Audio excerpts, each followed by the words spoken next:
Israel in the Galilee on July 3 and August 3, sorry, and it's 7:31 in the morning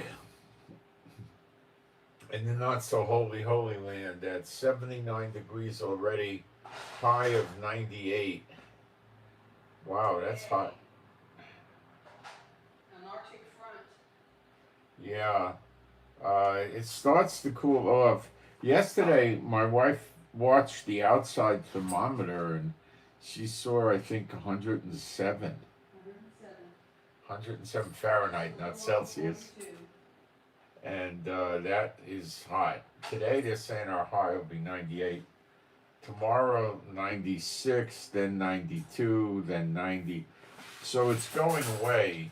It actually starting to go away today, in reality, compared to yesterday. So it's getting better, but it's not there yet.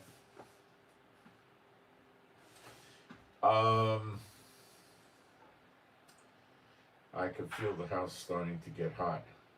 But surprisingly, to me, yesterday we were able to keep the house rather cool. I think we had the air conditioning on continuously. This morning I shut it off to give it a break. So I think we'll probably have to put it on. But I don't know. For some reason, I like to give the air conditioners a rest for a few hours in the morning and then put them on again. Uh, and also open windows. You get a chance to change the air in the house, which the air conditioner kind of does. So anyway, Trump's talking about negotiations with Iran. There are no negotiations with Iran. We've heard this about 30 times, right? I don't know, 10 times, 20 times. I'm seeing people that never used to talk like this are talking about this as a joke already with Trump and the negotiations. It's nonsense. The Iran came to me and they want the negotiations. They don't want to continue to. And then Iran comes out and says it's a complete lie, and then they attacked. Right after Trump was saying this, the Iranians attacked ships in the Persian Gulf. There's nothing going on that's of any value. Now, it's remotely possible, like what I heard yesterday, Qatar or one of those countries was contacting the Iranians for some sort of negotiations, and they just rejected it. It's nonsense, and the Iranians are starting to fib too. They're saying again now we're talking to Oman about controlling the Persian Gulf, and we've heard that story from them several times, and it never goes anywhere. I don't believe Oman's doing anything with them because then Oman would be pushed out over into the land, not physically, but they would be an ally and a buddy and a friend of Iran, and that's a dangerous place to be right now. See, the Iranians are not Arabs, okay? They're not Sunni. The dictators that run the oil producing countries in the Middle East, calling themselves emirs and sultans and kings and princes and um, supreme leaders and all these other, and presidents, they're not free elected. By that I'm talking about which countries: Kuwait, Bahrain, Qatar, UAE, Oman, Jordan, Saudi Arabia. They're dictatorships run by people who have anointed themselves, or their fathers or grandfathers anointed themselves to be kings. Okay? And the American presidents like that stuff because they would like nothing more than to return back to royal families. And of course, they would be part of the royal families and they would be immune from any civil prosecution, any criminal prosecution, any taxation. And they would own large strips of land that they would rent out to people who would work the land and pay tariff to them, and they would just sit around eating caviar and drinking booze. That's their goal in life would be to get to that. And the Middle Eastern oil countries have done that. I mean, I think the guy from Saudi Arabia has a car collection of 700 cars. He has cars that cost in the millions. They're sole editions. The UAE guy has this stuff too. They take Rolls Royces and they plate them with gold vermeil. In other words, they never made a solid gold Rolls Royce that I ever heard of. Okay, the only one who ever made one of those was Goldfinger in the movie, and now it's not real. But if you took a door off a Rolls Royce and took the metal off, you'd have to make molds for the door, which wouldn't be that hard. It wouldn't be that easy. It'd probably cost you maybe 50, 100,000, 200,000 or something to make a mold for uh, the door. Maybe you could even do it with a wax casting because you're only going to do it once. So a wax casting, I don't know, might work. I don't know. And you would pour your liquid gold in there, but you'd be looking at what, 50 pounds, or no, probably more, 100 pounds of gold. I don't know. It depends how thick you make it. And I never heard of that. Okay, but what they do is they probably grind off the paint on the Rolls Royce very carefully, or maybe they strip it with a chemical, and then they put some sort of a bonding agent on, and then they plate it with gold, like a piece of cheap jewelry that's gold plated. But if you gold plate the Rolls Royce or a piece of jewelry enough times, like 10 times or something like that, it starts to look like gold. But you got to really heavily plate it, and they do. you know. So they may go over it 15, 20 times. And then it's going to look a lot like gold. And then they polish it, and they probably put a cloth on it and some sort of a wax on it, and the carnauba wax, or I don't know what, and then they buff it with probably a cloth or something on a machine, and they shine it up, like give it like a high shine, a high polish, and they do stuff like that. Some of them do it with silver. Now you can park the Rolls Royce and nobody is going to come over there and cut a piece of the car off for the gold, because how are you going to recover that gold? It's just a thin thing. It's like, you could maybe melt it and it would drip off or something, but So they buy, this is how they live, and the people don't live well there. Okay. Qatar, you heard of them? They gave Trump a $400 million airplane. Okay, they are dogs. Okay, they are horrible people. The rest of them, the ones that aren't that horrible are Jordan's not that horrible. Saudi Arabia is terrible. Maybe UAE's not that bad. The rest of them are horrible. Okay? Michael Jackson, the perv, right? He went to Bahrain when he got run up the flagpole for seducing some young guy whose father was a dentist and had money, and got lawyers, and they banged him down for $25 million. He was so bummed out. He went to Bahrain for, I don't know, a year or something, was hanging out with the royal family there. You could just imagine what practices were going on over there, huh?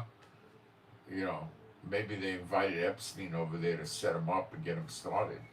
So, I don't know that to be true, but it's a good theory, Who knows? So, these are dogs, these people. So Qatar, workers, this is a common thing. Workers go there from another country, they're poor,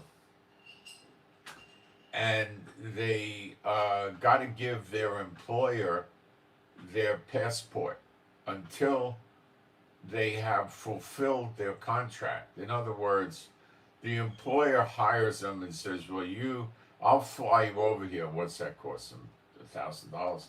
I'll fly you over here, and I'll give you a place to live and all that.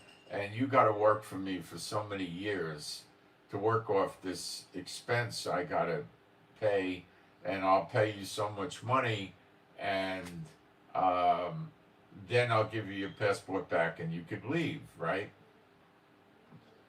Well, they take advantage of the people, and they don't give the passports back, and they don't pay them what they said they were going to pay them, and they basically could stop paying them, just keep them there and support them, and maybe give them pocket money, and then what? They just keep them there and keep them there and keep them there and keep them there. And the embassies of these countries don't do a lot about it, because the workers go there and get money and send it home to the families, which helps the economies in their decrepit countries. Okay? This is what goes on. Okay? And Qatar is very guilty of this. Okay? And they're Trump's buddies. In all of these countries, is there human rights? No. No, mostly all of them. Saudi Arabia plays the same game, give the employer your passport. It's pretty common in these countries, okay? And they get taken advantage of, okay? And the cruel people that do this don't care. These people they're taking advantage of are infidels. And they don't care what happens to an infidel, nor does the royal family or the government or anybody else. So they just use them as slaves. And the poor people that do it don't know any better. They think they'll go over there, stay 3 years, send money home to the family. Family will have enough money to open up a sugarcane machine in a stand and sell sugarcane water in the street or something and make a living. And and then it never happens because they rip them off.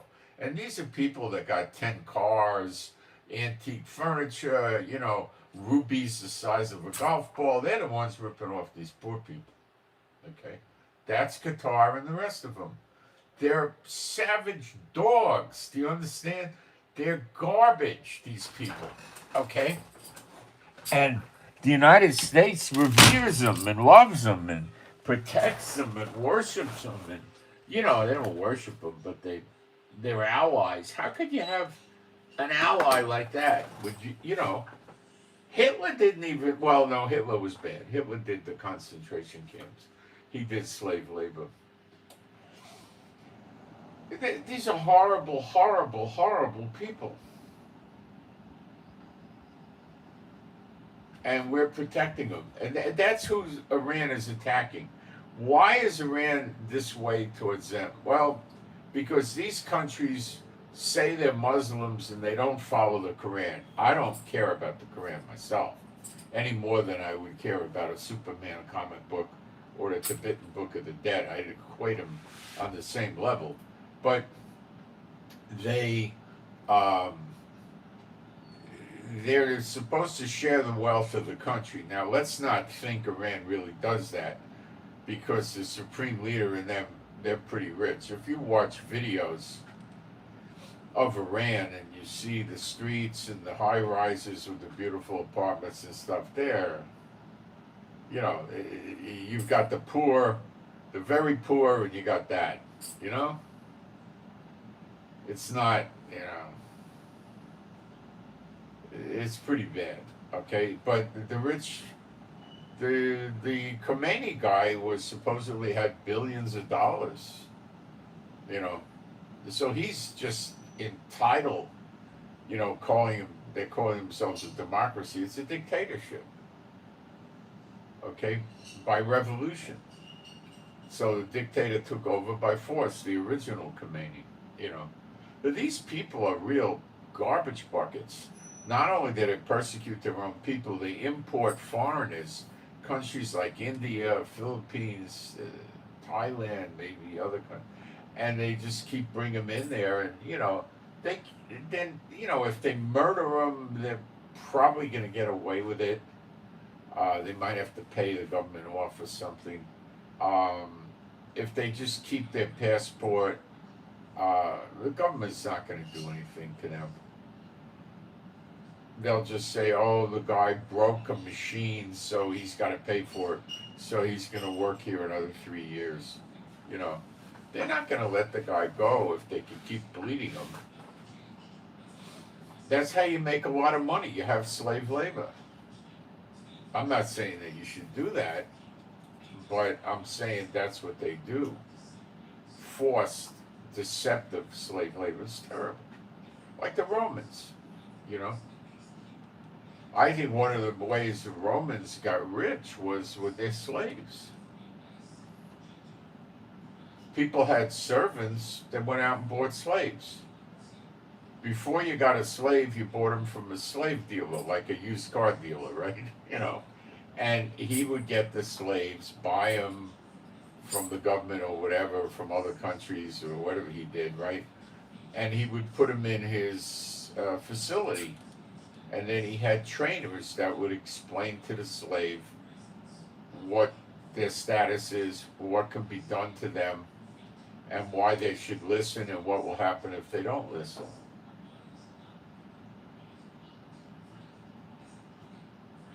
Which could be beating, whipping, withholding meals. Usually the owners didn't want to, have one of their bodyguards or soldiers go there and beat the daylights out of the guy and, bust him up with broken ribs. And because then the guy can't work for, a month or two. So they didn't do that, and killing him generally was a very, very last resort that they would rarely invoke, because killing them would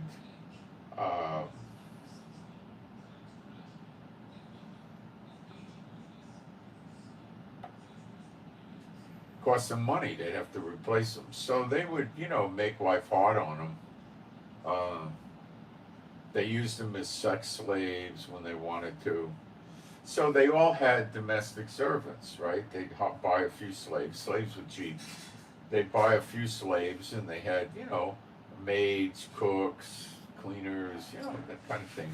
Laundry slaves, whatever. And then they used slaves for construction. They used slaves to make products in businesses, so they would have slaves making clothing or whatever, right?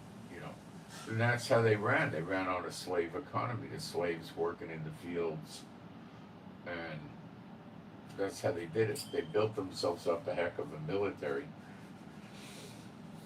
And the military guys, if they put the years in, I don't know if it was 20 or 30 years or something, if they put the military in, they retired them, and they gave them, usually they give them a piece of land, and they got a stipend from the government, a pension. So if you put the time in to the military, they take care of you. Now the degree of taking care of you would be based on what rank you had, in the military. If you were an officer, you'd get a big piece of land and a really generous stipend, or if you were just an infantry guy, they still took care of you,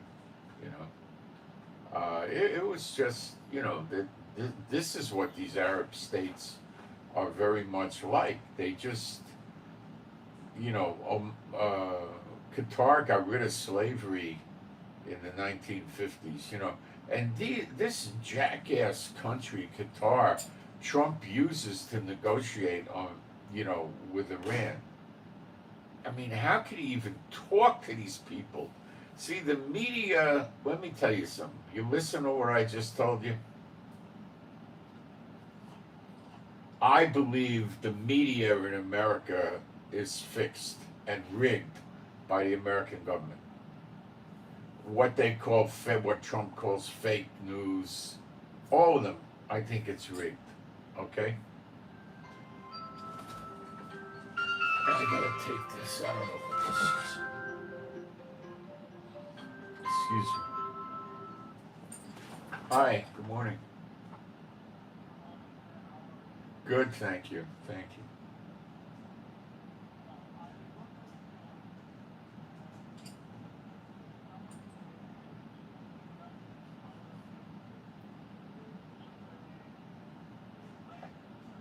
Right.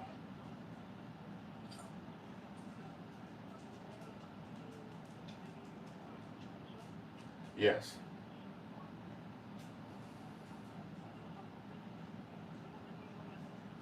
Not exactly.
Okay.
get a phone number, that's all I need.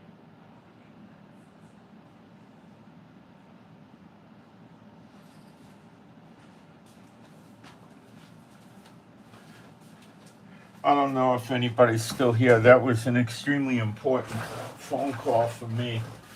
And that's been a long break in this. So what I think I need to do for the sake of the people is kill this broadcast. Well, there's still people in here. All right, we'll keep it going. I'm sorry. All right, that was something to do with my welfare with the blind association. It was extremely important to me, so I had to talk to them, and I'm sorry. So all I can do is apologize. Please forgive me, but it was extremely important, and if I didn't take the call, the problem is I could have trouble getting a hold of him. He's one of the bosses over there, so it was rather important. And let me try to fix this thing here, which is not the broadcast. It's iPad issues. Well, the easiest way to get rid of these iPad issues is to just get a rebuild. Well, rebuild's a reboot. You just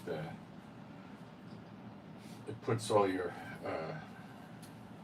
apps and everything back where they need to be. And I don't know, this thing was going crazy on me, so I just rebooted it. So I'm sorry, I really am. So getting back to it, and I appreciate all your prayers for this. I think we found a solution, but I got to work on it later today.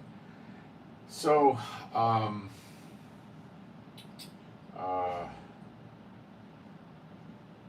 the problem you get is the government. There's the private and there's the government. Okay, you got two of them, and there's private. So the private, I don't know what you want to call them, charities, work with the government, and they work together, and or they coordinate, or I don't know what all they do, but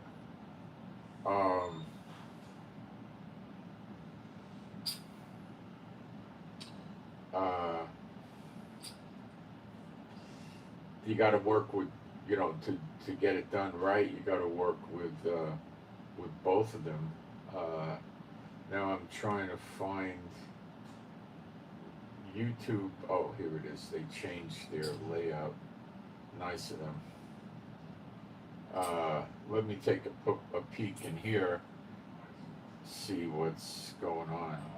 Let me take a peek in here, and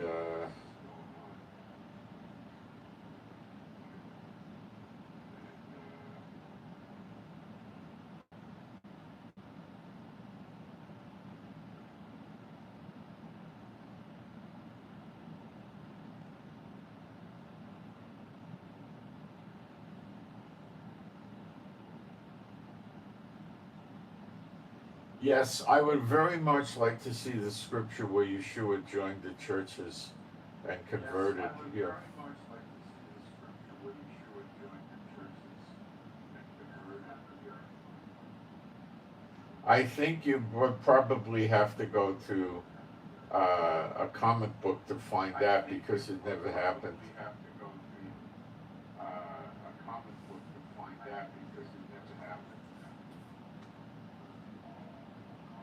That was a good one. Okay.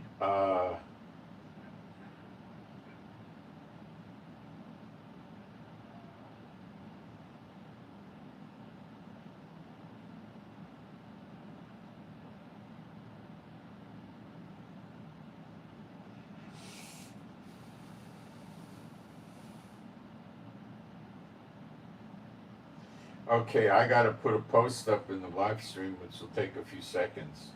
So, what you could really say to yourself now is Trump is negotiating with himself. because the Iranians are not negotiating with Trump. Okay.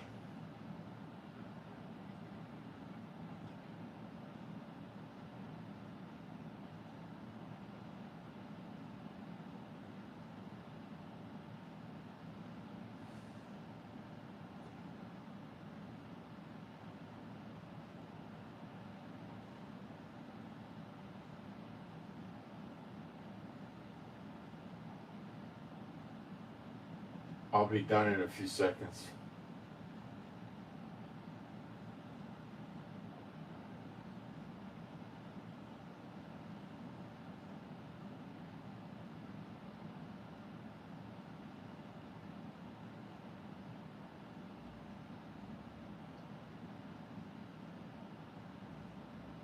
All right, let me pin this up.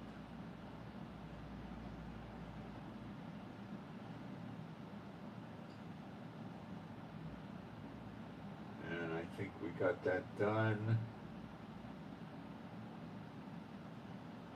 And we do. Okay. So, let me get some praise done for the Lord, which is something you don't see on social media, do you?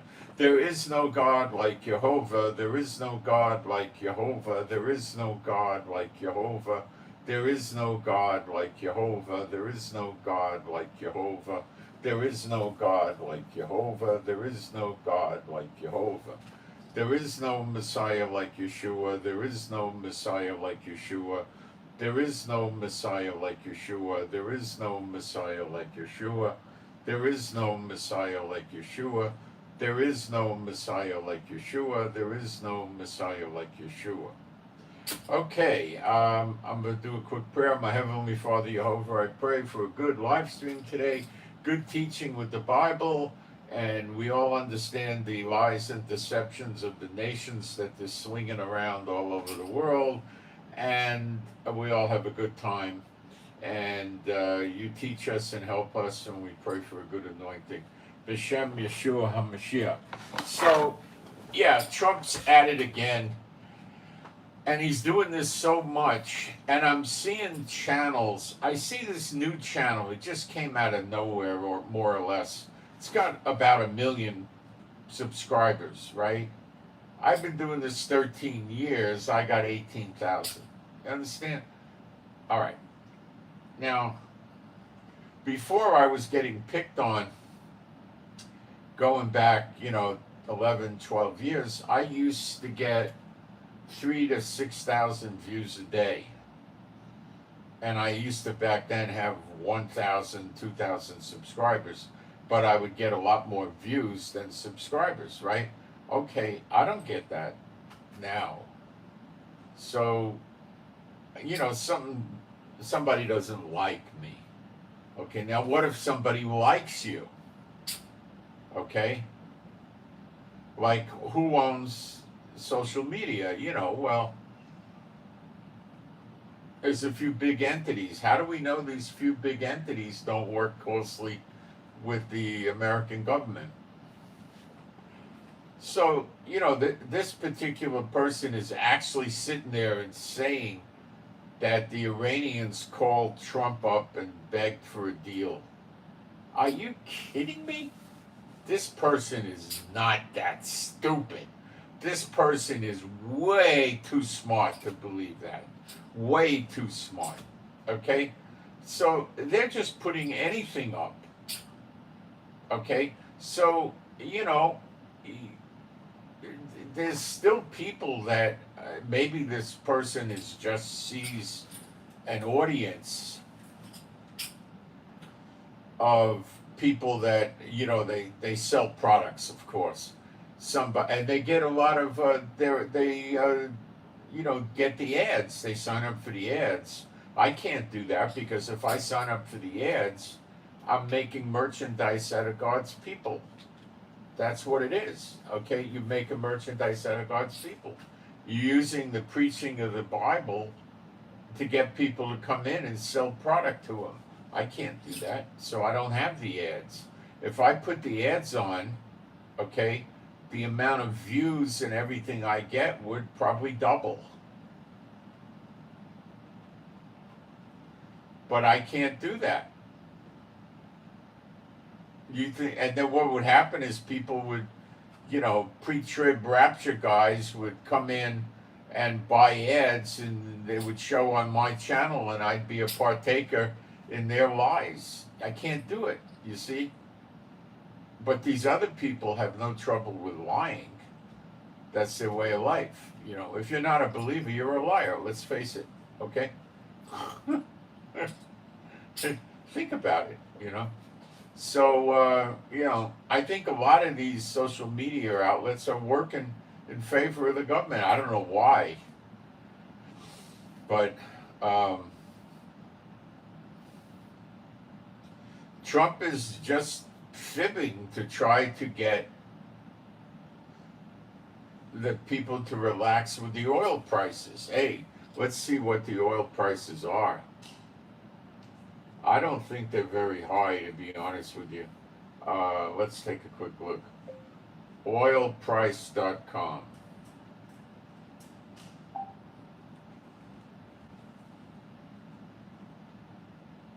They're actually coming down. It's working. Trump is pulling it off. It's just insane. The market is, they listen to him. I can't believe it. 79 on the WTI, roughly 79.47 cents. And the Brent, the Europe, is 83 and 15 cents. Incredible. Now, I'm not sitting here and saying I want to see the price of the oil go to $200-300 and how great that would be and all that. I'm not saying that. I have no interest in saying that.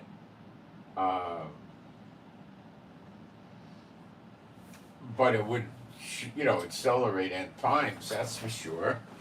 But I'm not saying that's what we, It's just based on lies.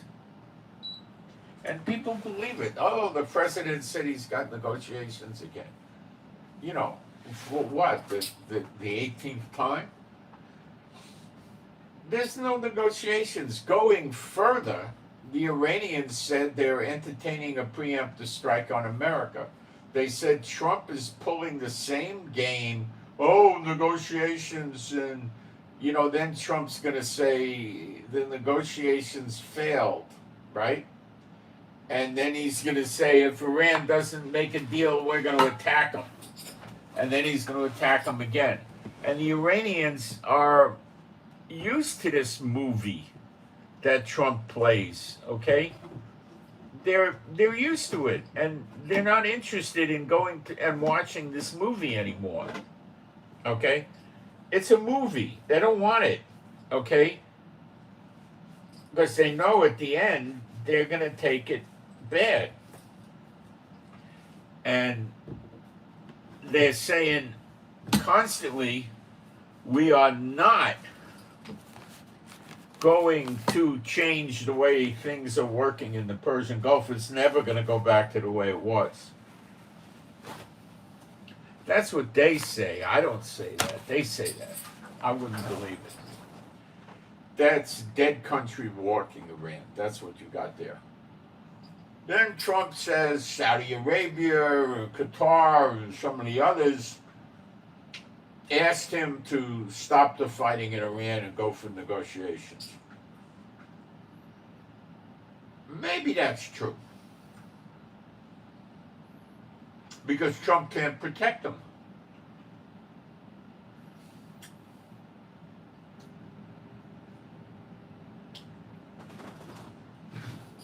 And they're scared.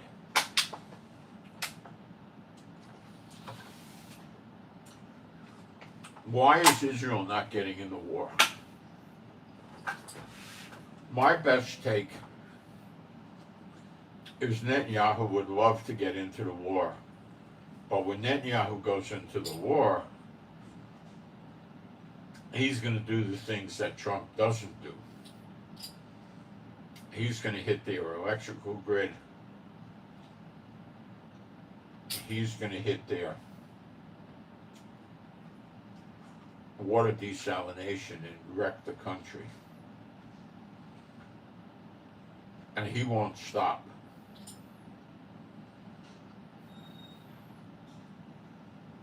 And Trump is afraid he's going to lose control over the situation because Trump likes to start a war, bomb him for a week or two and then stop. Okay? And Netanyahu won't stop. Netanyahu told Trump at the beginning when this started, going back months, he said, negotiating with Iran is a waste of time. Netanyahu was right. Trump didn't listen. Trump still has not figured out that this is a waste of time and could go nowhere. Trump has not figured this out yet.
Years ago, Netanyahu used to make ceasefires regarding Gaza with himself, like Trump does.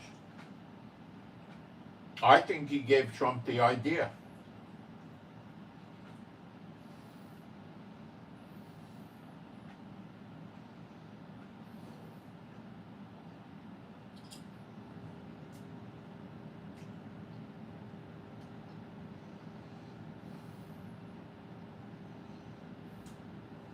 Meanwhile, the ceasefire thing that Trump is working up with Hamas is dead as a doornail. Trump said,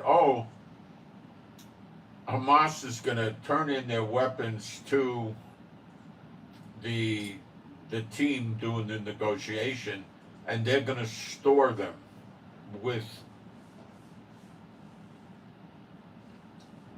the Palestinian Authority guy in Ramallah. Well,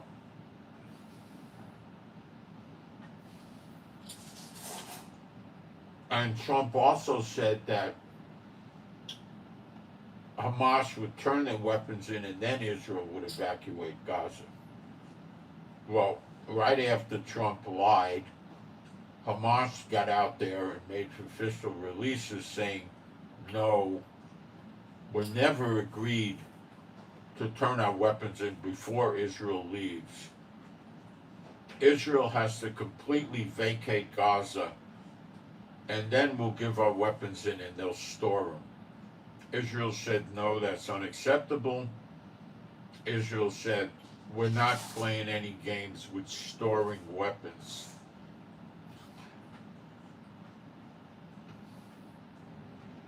We want to get rid of Hamas completely, forever. See, Trump is so bad, he just wants to make a deal. Any deal. And he makes bad deals. And people don't agree to him.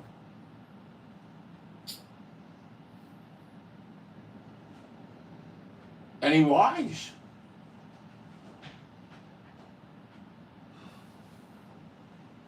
Trump won some golf tournament yesterday. He said he shot a 70. And he's sitting there saying how amazing that was. because he didn't have the time to practice like the other participants did. And then he said, well, they're just not as talented as me. I have talent. Such an egomaniac, and you know what it says? Pride cometh before a fall, and this guy was full of pride.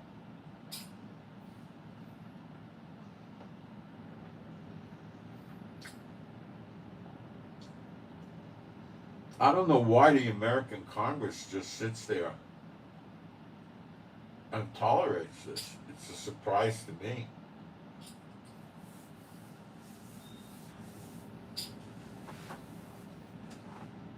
So he stopped the war.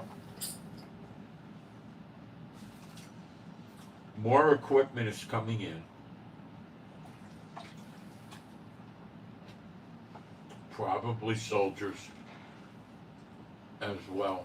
I don't know what it's exactly up to. Smart money would say Trump intends to invade and occupy some small islands in the Persian Gulf by the Straits of Hormuz. And he can easily knock the IRGC off of those islands. How? You know, first comes 100, 200 bombs. Then comes surveillance drones and planes. Then comes 8-10 Warthogs finding the remaining IRGC and gunning them down. Then you've got to put the soldiers in there. Now, normally, this is not a special forces job. Green Berets can sort of kind of do this, but that's not their main focus at all. Recon Marines, it's not for them. Navy SEALs, it's not for them. Maybe the Rangers, but this is, the Rangers, yeah, sort of, but this is really for the Marines and the airborne, you know, crack infantry troops. That's what it's really for.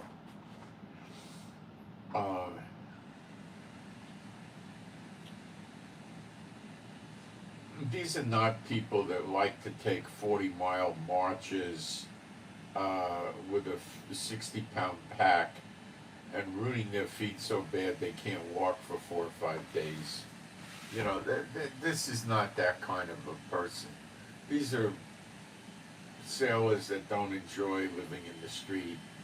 They like going home to having a bed with heat and air conditioning.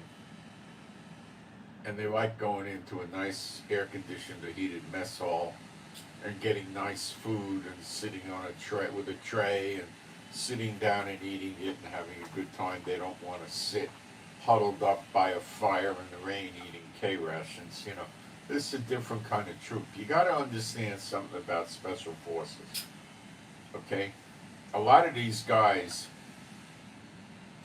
in the military don't get any pleasure in living out in the wilderness. They don't want that, okay? Now, you know, you get recon Marines and they'll brag that their command post is in the rain, is 2 ponchos tied together and hung up on some rope or something, and they stand under it.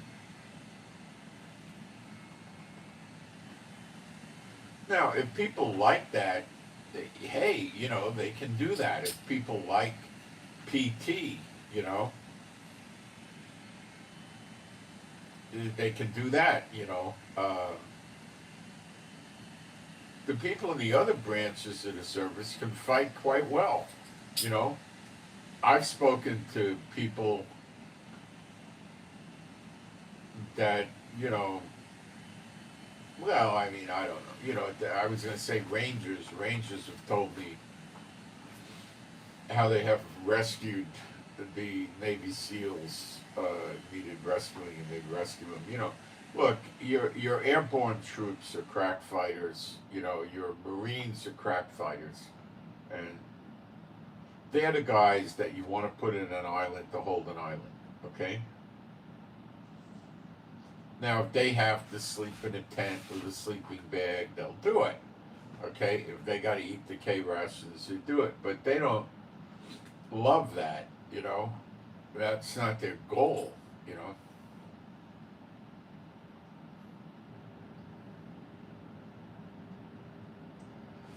They don't say, hey, let's go run the obstacle course 5 times a day. Hey, let's do a 4 mile run. Hey, let's do a 12-mile march with a 40-pound pack. You know, they're not, they're not into that, They, they'll fight and they're good at fighting. But that's not what you know. Look, in Vietnam, we had guys that were regular infantry, and they put them on what they called fire bases, and they had to hold the base. They were rather isolated, and they had artillery, they had mortars, they had claymores, they had tripod machine guns, and they had rifles, and they had 40 millimeter grenade launchers under the rifles, and they had hand grenades, and I don't know what else they had. That was probably it. And they would hang on to these places, and they did pretty good, but there were instances where they got overrun. They'd have 40 guys or 50 guys at a base, and the enemy in Vietnam would take 1,200 soldiers and rush the place. And they had razor ribbon and claymores, and maybe they had mines also, and they'd use all that up, and the enemy was still coming, and they're in foxholes and they're shooting, and then enough enemy comes in, they're in the foxhole, they jump in and bayonet the guys, and they get killed. So they took the base over. But then they had the machine guns, they had all the personal possessions of these guys, they had the artillery, the mortars, and they take all of that stuff. So that stuff happened over there. See, Israeli army doesn't work that way. The commanding officer goes first. So if there's a fire base out there, in Vietnam, they'd have a lieutenant or maybe a captain in charge of it, usually a lieutenant. And he'd have a couple of master sergeants that probably knew what they were doing, and they ran it. But if you were going to have a concept like that in Israel, which we don't really have, but if you had something like that, they'd put the full bird colonel, the colonel out there on the base with the men. And the colonel's not going to operate in a way like, well, we'll just wait till they swarm us and we'll all get killed. Well, he's not going to do that. Where the American military, the colonel is well hidden behind the lines. And some of them got to live in not mobile homes, motorhomes. They brought trailers out there with air conditioners, and they put them up in Vietnam in bases. So if you were a general, you undoubtedly would have your own trailer. If you were a full bird colonel, you might have your own trailer. Probably some of them did, but they probably had a smaller trailer home than the generals, and the generals would have like a 40-footer, and the other guys might have a 20-footer, But he still had an air, he had his shower, he had air conditioning, he had his private toilet, he had a bedroom, he had a kitchen, So anyway,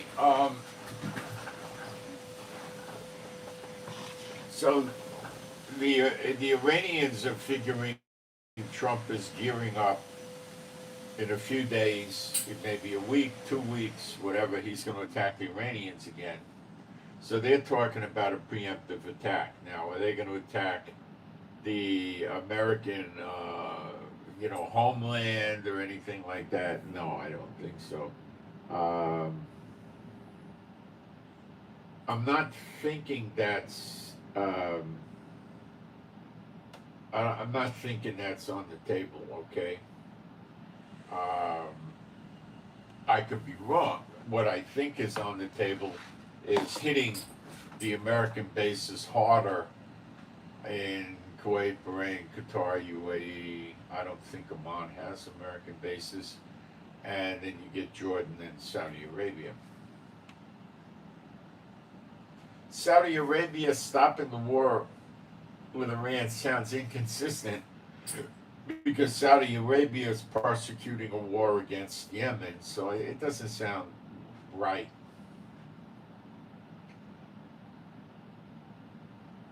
Trump never said Kuwait wanted to end the war. The Kuwait's getting their heads bombed off. So I don't know what to tell you with Trump. I never saw anything like this. It's a clown show. And the guy clearly doesn't know what he's doing. Now the Pentagon knows what they're doing. Okay?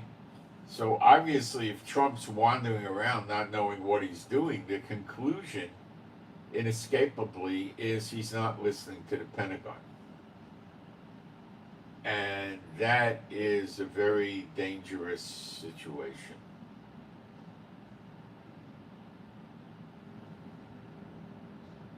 We got a prayer request for AH Alpha Hotel. AH Alpha Hotel. Okay, let me get this down.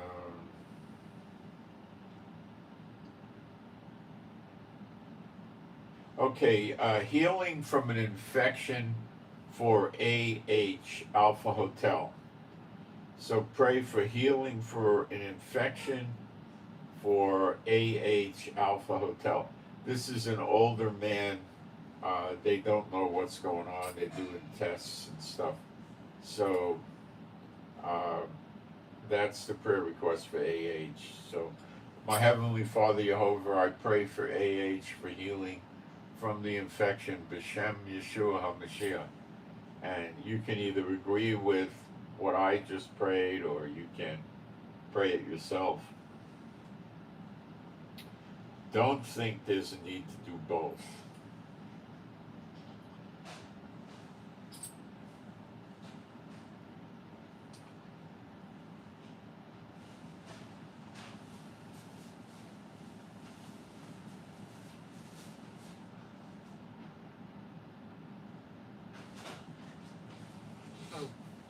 Trump on Air Force One yesterday said Saudi Arabia, the UAE, and Qatar were asking him to end the fighting and negotiate. Well,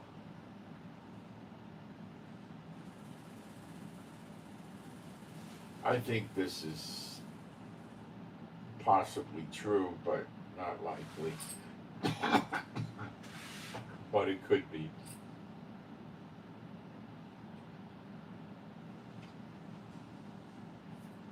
I'm out. Okay. Bulldogs are in. Okay, great.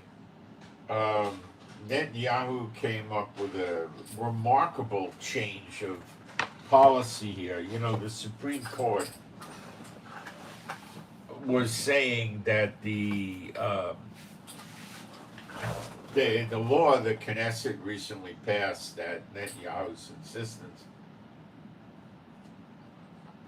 ending the arrest of the Haredi, the ultra-Orthodox, for not going in the military, not going in the draft.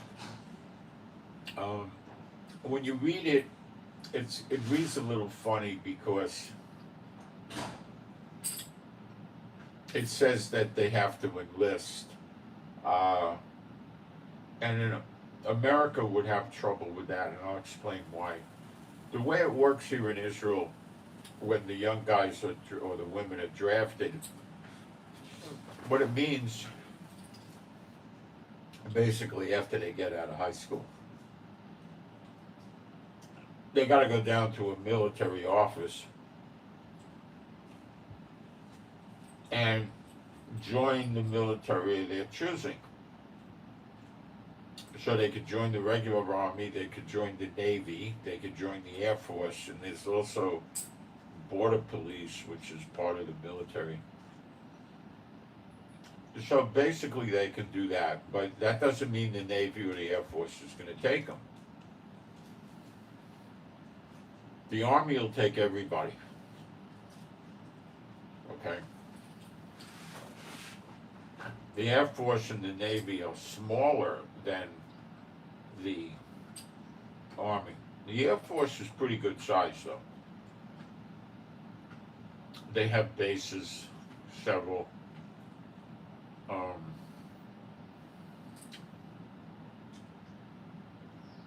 They got a pretty good amount of personnel, you know, they got to take care of the planes. They got pilots, they got mechanics, they got all sorts of people taking care of the planes all the time. And with that, you got a quartermaster corps that's handling supplies, uniforms, tools, parts. You got barracks where they live. You got a dining room where they eat.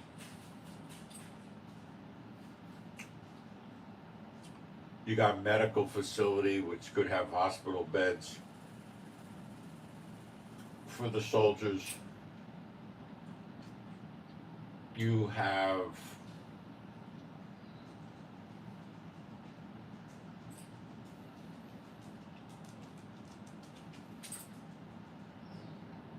administrators that administer all the paperwork and bureaucracy for having all these people, you know. The Navy is, I would say, a lot smaller than the Air Force. But the Army's the big one. All right.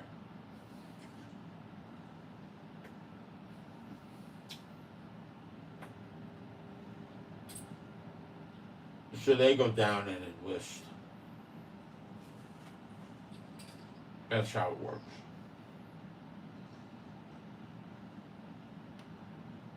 Where in America there is no draft, but when they used to have a draft, if you got drafted, the Army drafted you. That was it. They used to, during Vietnam, they drafted people into the Marines. They went down the line, they said, 1, 2, 3, you're a Marine. 1, 2, 3, you're a Marine. I knew guys that got drafted into the Marine Corps, they hated it.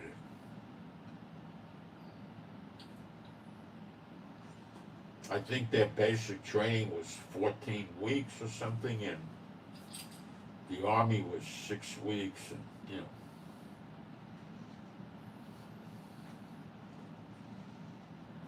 The Army was making them into killers, and the Marines was doing it even more so.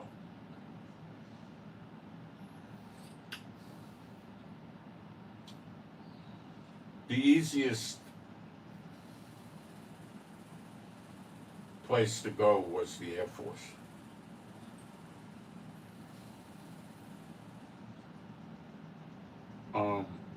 You had the least PT. They didn't, you know, they weren't interested in long runs with packs and marches, and they weren't that interested in taking you out to the range every day for 3 months, and you know,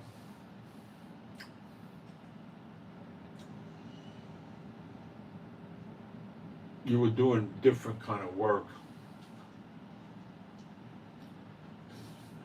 Now, they did have ground wars where their base would get attacked and the Air Force would have to fight, but that's pretty rare.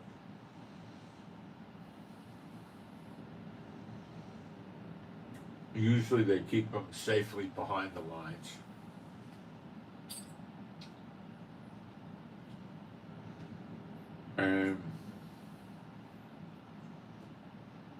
the Air Force bases are rarely in active combat. They do get bombed, they do get missile attack, drone attack.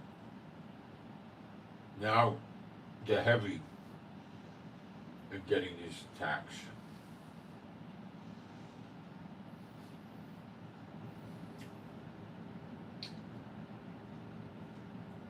So I would say they probably have some sort of a place to get shelter. In the old days, they would dig a foxhole. When you're in the foxhole, you're down. Shrapnel doesn't penetrate into where you are. So you would need more of a direct hit. But now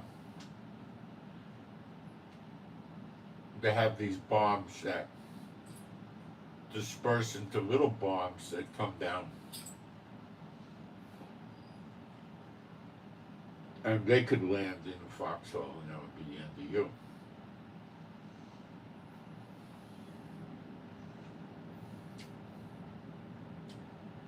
So they probably have some facilities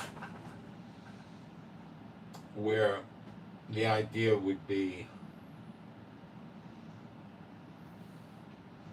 the radar picks up incoming missiles and drones,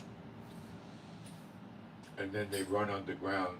They get enough warning, they run into an underground shelter.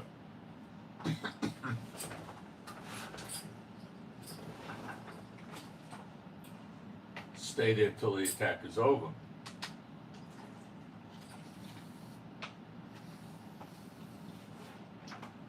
Where things get bad, let's say you have a base in Kuwait with 190 soldiers, or well, actually you'd have probably 1,900 soldiers, and Iran's coming in with an armored column of 7,000 soldiers with tanks and all that stuff, and they're rolling in on your base, and then Iran shoots missiles and drones at that base, and then the guys run to go in the ground in the shelter to take cover, and then the enemy rolls in. And then when they come out, the tank and the machine guns mow them down. So they get them trapped in the bomb shelter.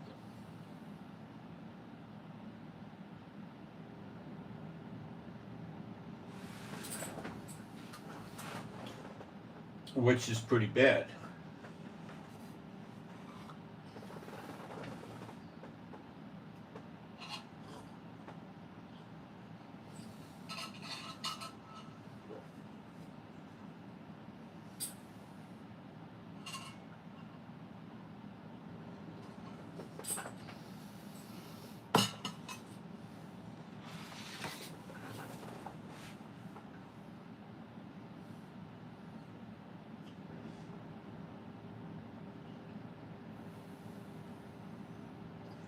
So because the Supreme Court knocked down the law that Knesset passed, Netanyahu said that the draft dodgers are either going to have to enlist or go to prison. He said he's not going to pass any more of these laws. We're not going to try it anymore. He says that's it. The end of the story is you got to go into the draft. Now, that means a lot of things.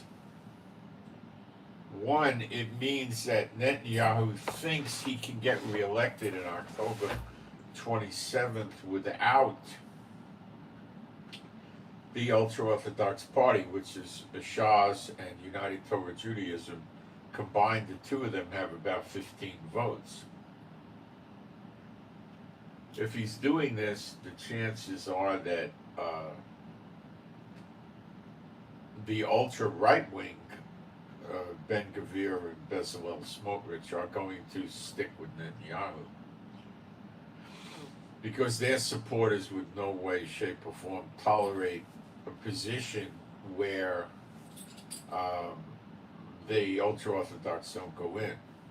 Okay. Now, the ultra-Orthodox maybe this is what's going on. Work with me here. They may have realized that the Supreme Court's not interested in this, and they're not going to get a draft exemption. Netanyahu does give them other favors. What are those other favors? Well,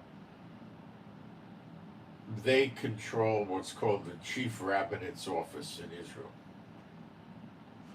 The chief rabbinate's office can control who's a Jew and who's not a Jew. And it controls who can get married in Israel and who could not get married, because only the Jews can get married in Israel. Now the Arabs get married, of course.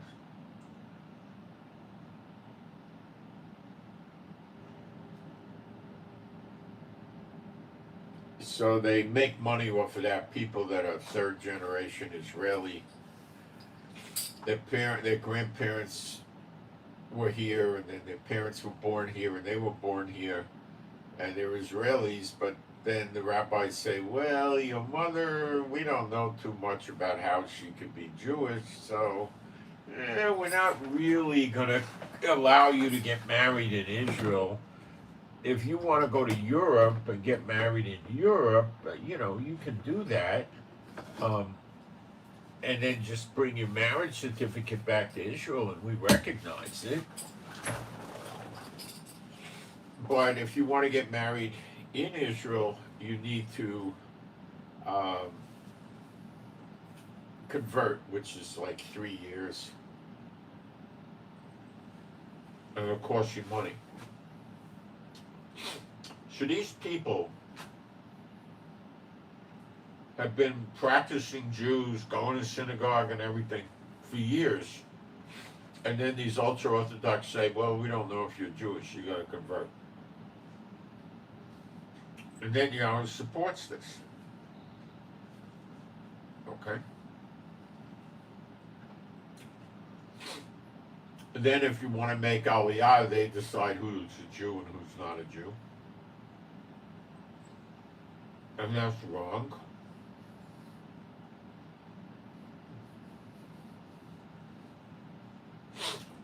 And they have a monopoly on the kosher business. So any food producer, food distributor, supermarket, store, restaurant has to get a kosher certificate from them and pay them ongoing money for this.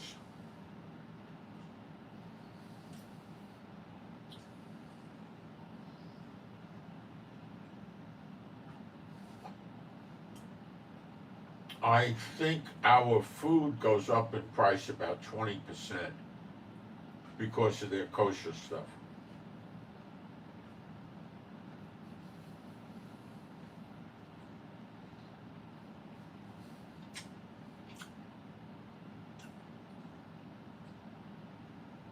And also the restaurants got to pay and stuff too.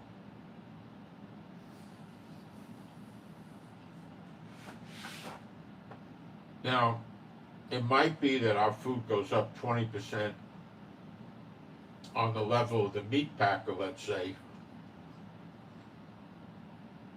and then it goes up 20% with the supermarket chain. So it's really going up a lot more than that. It's compounding.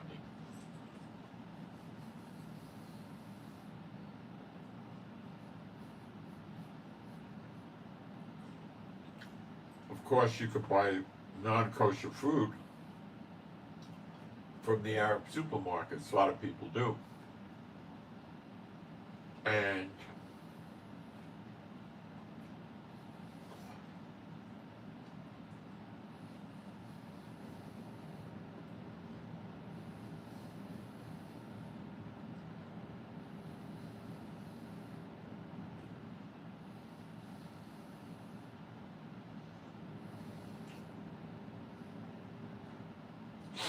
that's not, it's cheaper, but they know that they could charge generous prices because they just got to come in lower than the rabbi certified food. So they do that. but it helps. You know.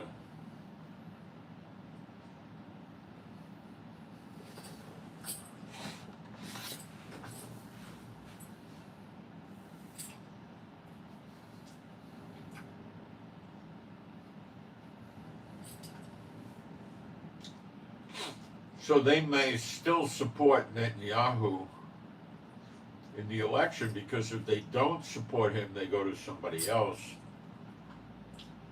Because somebody else may not let him have a monopoly over the chief rabbinet's office, which is a ton of money for them, and not let them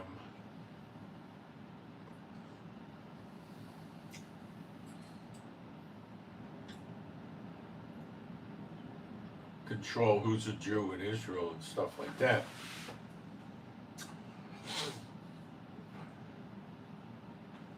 So they might be afraid to leave Netanyahu. Netanyahu might have read the Riot Act to him and said, listen, there's nothing that I can do or anybody else is going to be able to do in Israel that's going to keep you guys out of the draft. So I tried all I can. There's nothing more I can do.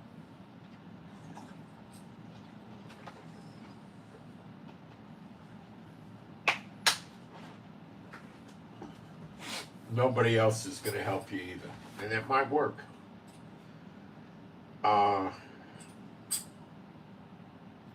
It might not. The ultra-Orthodox have said that if their boys got to go in the army, what they're going to do is fill the jails up and choke the jails so that there's no room in the jails anymore. In other words, they're going to tell their kids to go into jail. See, these are like cult leaders, and if they tell their people to go into jail, people are going to say, they're not going to say, why? What are you talking about? How long should I go to jail? They're going to just go in jail, okay? And, you know, if you put 40,000 of them in jail, you might fill the jails up, and then the government got to build new jails, and I don't know what would happen, okay?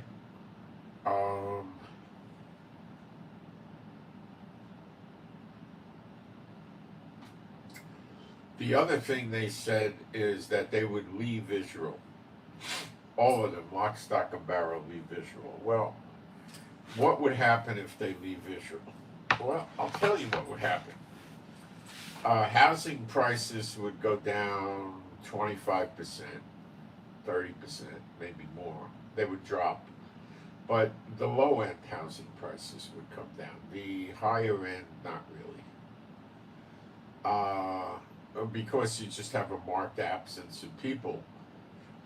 Listen, when you got an empty apartment or you got an empty house, you could sit there and ask all you want for the high rents, and it's just a matter of time how many months you're going to sit there with a vacant apartment.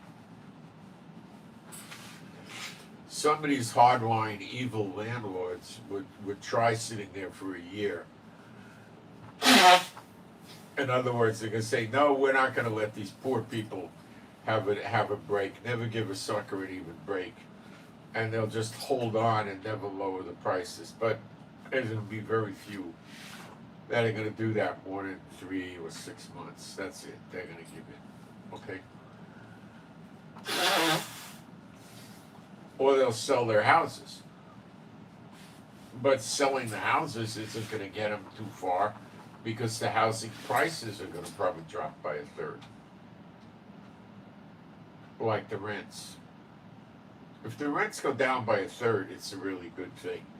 So that's one advantage. Israel will be more easier to live here, and that's going to mean Aliyah will increase and take the place of these guys with their Talmud and their Kabbalah. Okay. Next.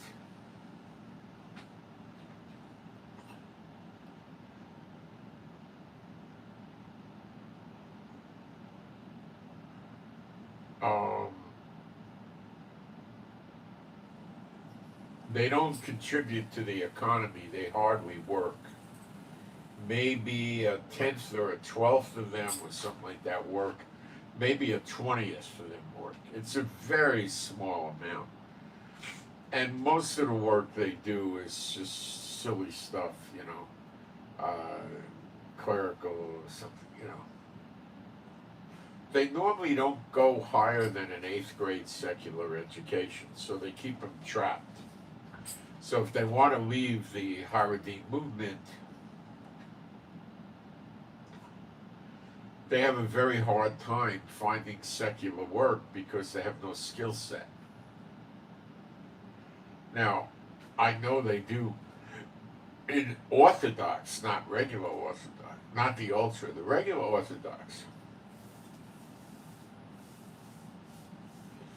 They have doctors, PhD chemists and physicists, and architects and engineers and all kinds of things, you know. But that's the Orthodox, not the ultra-Orthodox. The Orthodox go in the military, no problem. Okay? The ultra-Orthodox don't.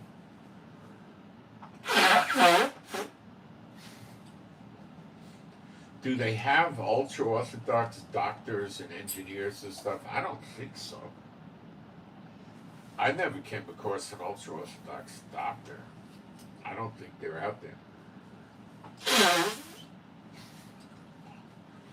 Orthodox they have.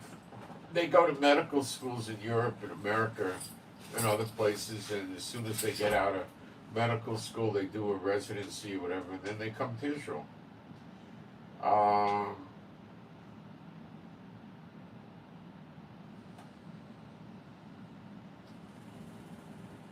So they can go live in another country. Where would they go?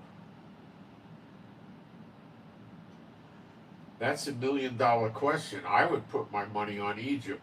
They'll go back to Egypt.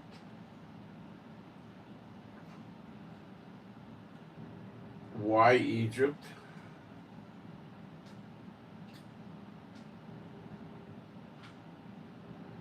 Well, it's easy for them to get there. You can go with buses.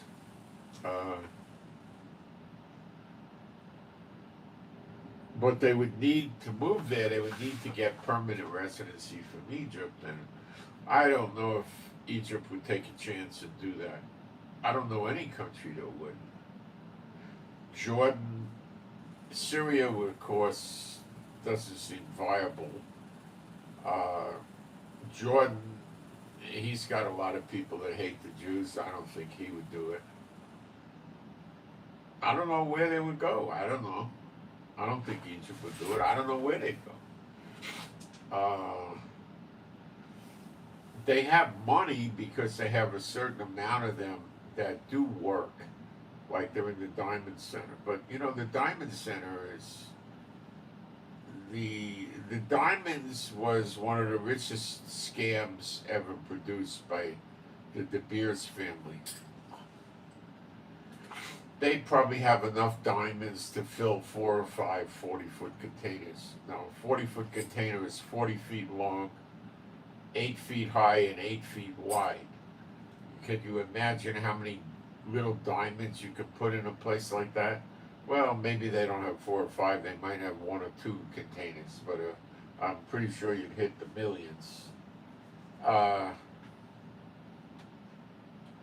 China has machines that make these diamonds, and you can't tell the difference. You can't tell the difference because it's a real diamond. They have 2 different processes for it, and when you make the diamond, then you have to cut it, and then you have to polish it. But you could make very, very good stones, and your cost is, I don't know, a $40,000 diamond. Probably your machine costs in making it, I don't know, $100, $200. You know, they'll sell it to you for, well, $40,000 diamond. A year ago, it would have been $4,000, but I think today, $1,200 or something like that. maybe 500. I mean, the diamond business is finished, okay? It's just a matter of time. The rich people aren't getting any more status out of running around with, having a 4 carat diamond ring.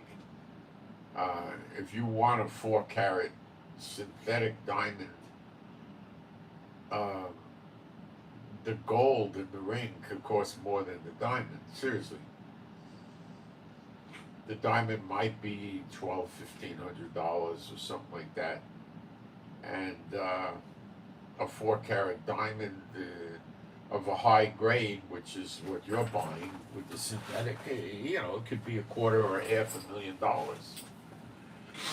So the diamond industry's dead, and the jewelry stores are trying to hang on to it for their dear life, because that's their mainstay. They don't make it on rubies, emeralds, and sapphires. That's a small part of what they get. The diamond was their mainstay. Now they're also hit with high prices for gold. Even now, gold's slightly over 4,000 an ounce. So, if you were going to get a tennis bracelet that weighs 4 ounces or something like that, you're $16,000 in raw materials plus the handiwork.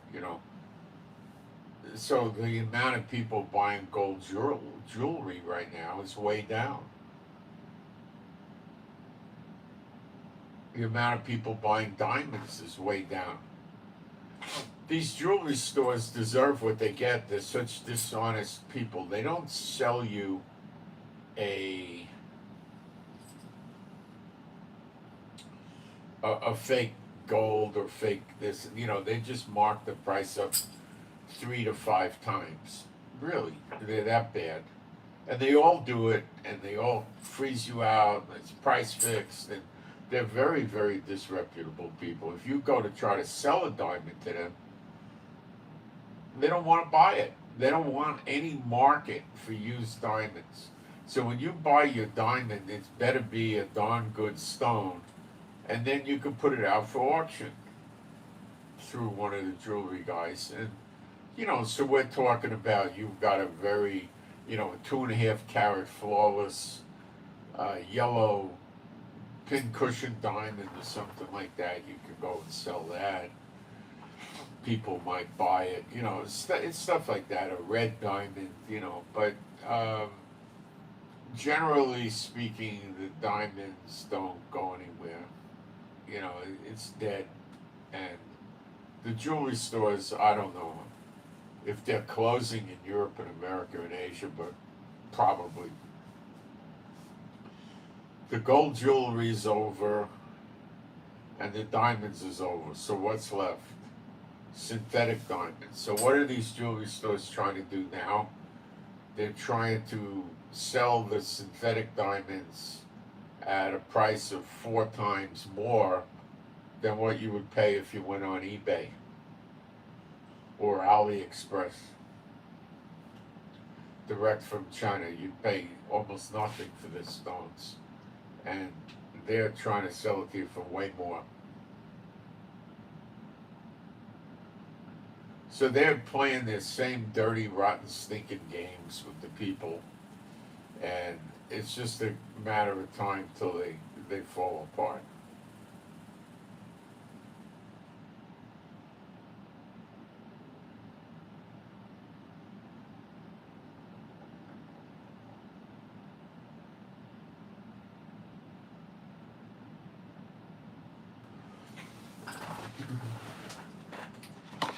The heck with them, but that's where the ultra-Orthodox were.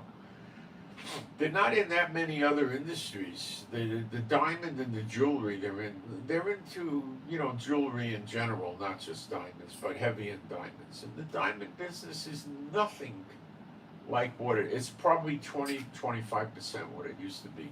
You're always going to have a bunch of people that believe the diamond dealers in the jewelry stores, and they say, oh, I want to get a real diamond. It's the stupidest thing you can do, get a real diamond. because the artificial diamonds are real diamonds. Look, when they make them, they put a little microscopic engraving in the stone with a number, and that tells you it's a synthetic diamond, right? And you need to have a 10-power jeweler's loupe to look at it and see it. Your naked eye won't pick it up. Now you tell me these Chinese people are not making diamonds and putting them in the market that are made on machines, but they don't put the serial number in there, and they just sell them as real diamonds and people don't know about it. I'm sure that goes on. You can buy these machines yourself. They're about $75,000. And you can make your own diamonds. And then you just take the thing to a cutter. Probably best to have a guy that's in on it with you. Get a cutter, and he cuts it up, and then you have a polisher guy polish it up, and then you can have a setter put it in make a ring or a necklace, whatever, right? And you just go sell it.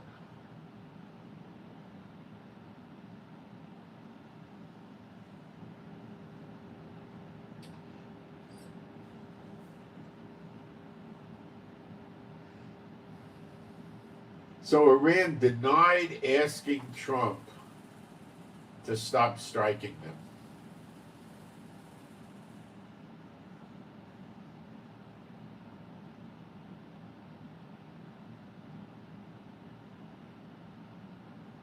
And they denied agreeing to any deal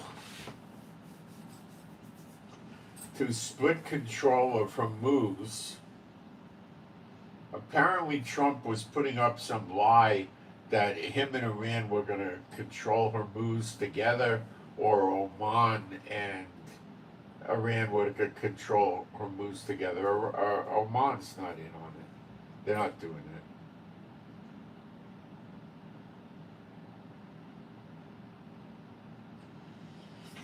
So I never saw a president of the United States get mocked like this before. Eventually they're gonna get rid of him, or they're gonna wait for the next election to do it. But they don't want him around. But I don't know what they're gonna do about it.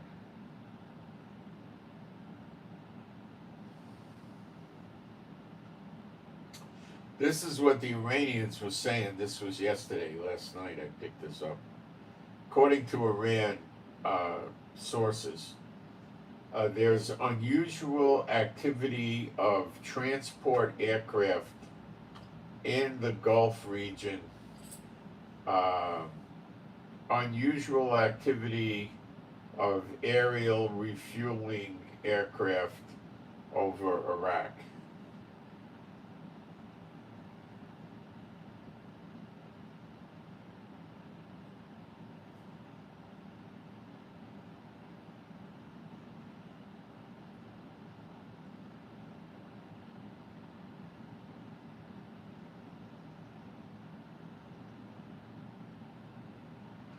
Iran continues to say under no circumstances is the situation in the Persian Gulf going to change.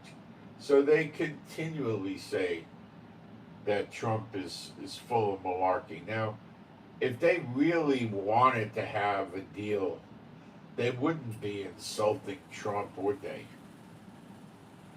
Of course not. Would you? No, you'd be nice and flattering. You'd say like, well, we're negotiating with Trump, and we hope that we could resolve a deal and make Trump happy, and we're happy, and we can live our lives in peace together with prosperity as the main goal here. And, that would be what it would sound like, but that's not what you're hearing. Okay, and then Trump is loading up the resources here. He could be doing that to try to scare them into making a deal, which he likes to do, and it doesn't work.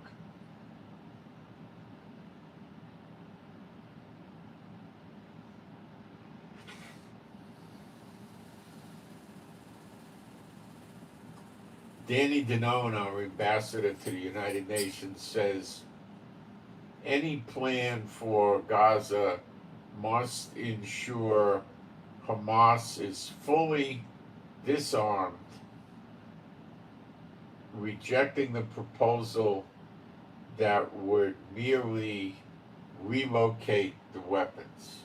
So, in other words, you don't put the weapons in storage with another Muslim entity because it's just they're going to come back to Hamas and they're going to kill Israelis with them. So, we're not going for that.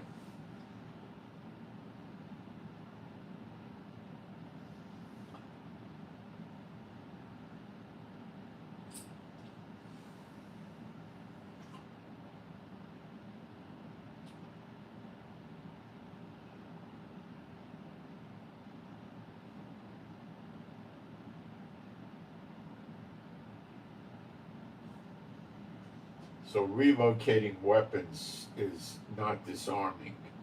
Disarming to us is we take the weapons and destroy them.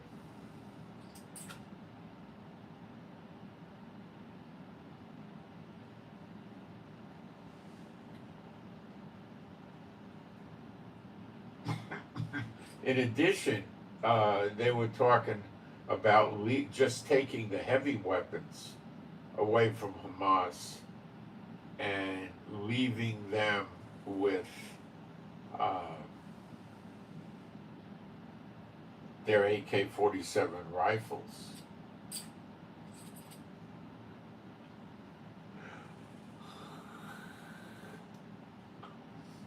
Which means they're going to run Gaza. And if they're running Gaza, it means Egypt's going to let them bring more heavy weapons in, which Iran would only be too happy to give them, possibly along with China and Russia at this point.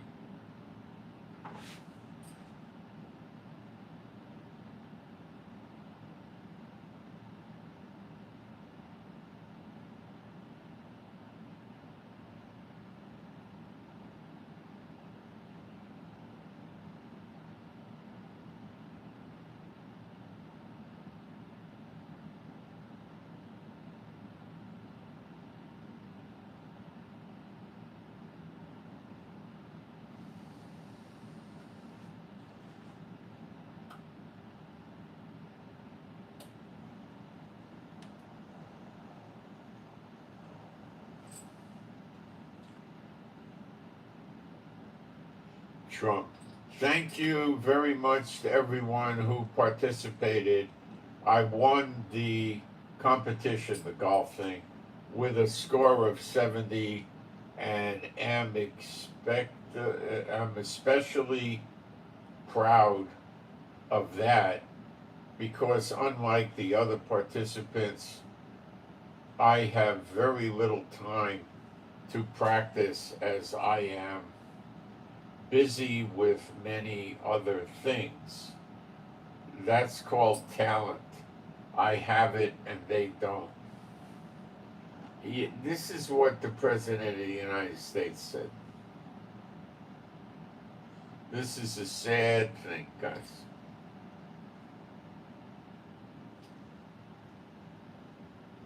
People say he cheats at golf. I don't know. I just know people say it. I don't know how true it is, but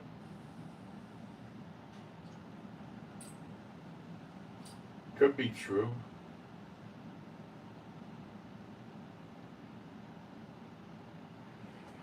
Okay, that's what I got. Now let's get into the Bible. We're going to do Genesis 1 and 2. We're going to do it from the Codex Vaticanus. Forget that it has anything to do with the Vatican. This is from the 300s AD era, and there was no Catholic Church at the time. So the Catholics basically stole the name Vatican, but there was no Catholic Church when this was done. It was a collection of fragments and pieces of parchment and leather or whatever of the Hebrew Old Testament that was done in Greek. called the Septuagint. It was done about 250 years before Yeshua came down to Israel. Okay? So, that's a very, very old piece of work. And I'm also going to use, so that's translating from Greek into English secular. No, the translation is not done with any materials from the church world. And then we're also going to do Codex Leningrad, which is the Masoretic text, the oldest one in Hebrew from 900 AD. And I'm using AI to help with this, but it's all not any influence of the church. No church doctrines, practices, beliefs is imputed into this. It's raw translation into English, so you get to know what it really says. And I think you will enjoy it. Probably just going to get through Genesis 1 today, because it's a substantial text. So I have done 2 also, chapter 2, so I could do chapter 2. But we'll probably just get through 1 today, I'll see. Probably just 1.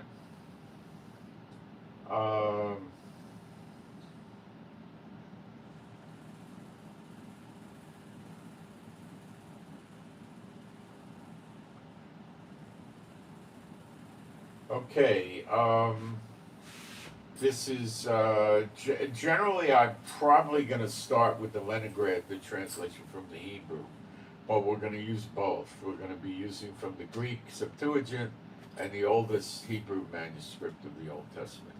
This is not New Testament, Old Testament. Verse 1, so this is Genesis 1, verse 1. In the beginning of God's creating the heavens and the earth, the Greek reads, in the beginning God made the heavens and the earth. I like the Hebrew better than the Greek. Okay, the Hebrew is coming first, and then the Greek after. The earth was waste and void, and darkness was upon the face of the earth, of the deep, and the Spirit of God was hovering over the face of the waters.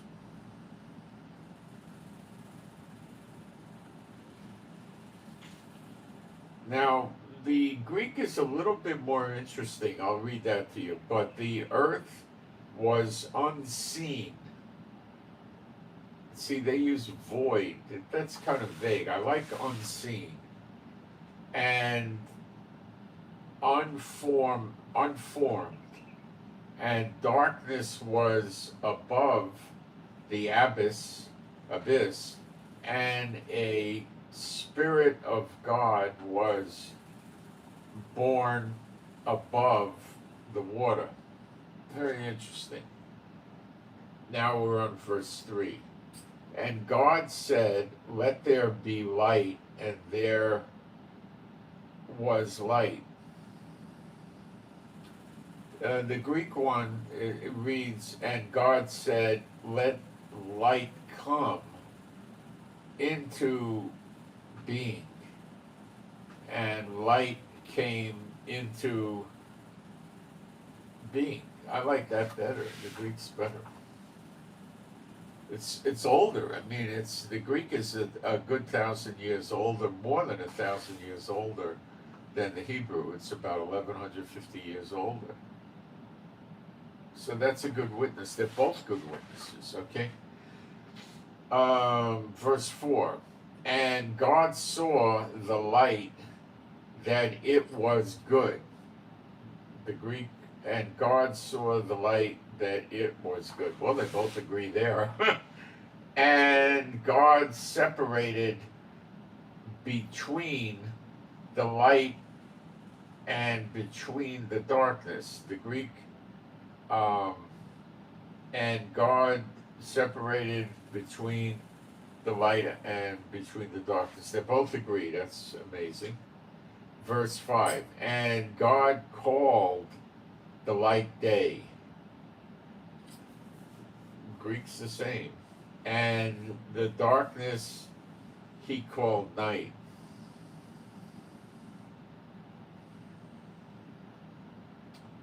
And there was evening.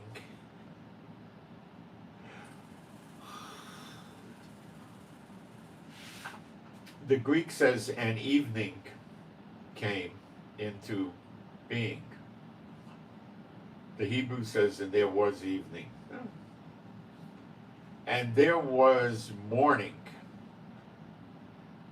Day one. Okay. Now, I don't believe in that these days were 1,000 years. I think they were 24-hour days. Because you'll see the sun and the moon working, and they were 24 hours. And God said, let there be an expanse. Now, the Greek, and God said, let a firmament, expanse, firmament, come into being in the midst of the water, and let it be separating between water and water.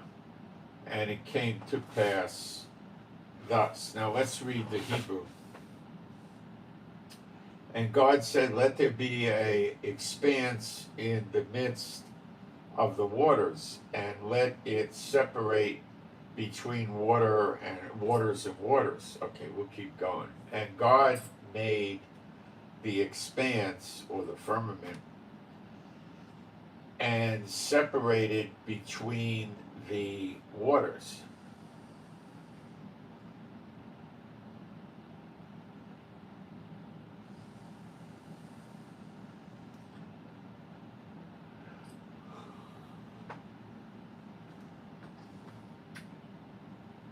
Which were under the expanse, separated between the waters that the water that was under the firmament, and between the waters that was above the firmament.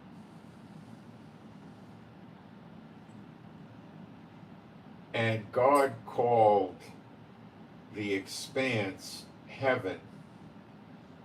The Greek, and God called the firmament heaven. And these were, and there was evening and there was morning, a second day. See, evening and morning, that's not 1,000 years, okay? It's a 24-hour deal, all right? In the Greek, and God called the firmament heaven, and God saw that it was good, and evening came into being, and morning came into being, a second day. There you go. Now, the firmament got waters, so basically you've got your earth, and then you have your Shemaim, you've got your clouds where the birds and the airplanes fly, that kind of thing, right? And then there's a firmament that's solid, a solid piece that waters on the other side. Okay, so if you were going to go to outer space, you know, or like they say, 25,000 miles, they put satellites up, you were going to go up like that high, you know, I think the firmament and the air, all that under the firmament, maybe, I'm just going to guess, maybe it's 100,000 feet high, something like that. Okay? I said feet. So it's several miles up, you know. I don't know, 10, 20 miles or so. I don't know. That's my thinking, okay? But when you're getting into space, it's water. It's not a vacuum, it's water.